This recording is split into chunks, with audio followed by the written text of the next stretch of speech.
قرآن میں دو چیزوں کو بہت فوکس کیا. جو نماز نہیں پڑھتا اللہ اس کی محبت ماننے کے لیے تیار بولو نہیں. جو کہتے ہیں مجھے سستی ہوتی ہے فجر میں اٹھنے میں, اللہ کہتا ہے بس تو اپنی جاب کے لیے تو اٹھ سکتا ہے.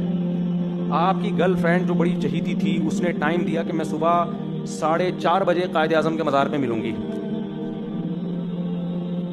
آپ کو اٹھنے میں پرابلم ہوگی؟ بولو نا. 4:30 کیا 3:45 بجے بلائے, 5:30 بجے بلائے, سخت نیند کا ٹائم ہو, آپ جاؤ گے.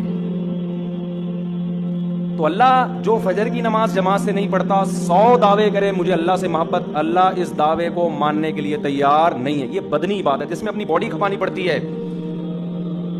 اور جو روکھڑا خرچ نہیں کرتا فجر کا, اس لیے جو فجر پڑھتا ہے وہ باقی بھی پڑھ لیتا ہے, اور جو روکھڑا خرچ نہیں کرتا نا, اللہ کو دو ہی چیزوں سے محبت کا پتہ چلتا ہے, آپ اپنی جان بھی کھپاؤ اور مال بھی.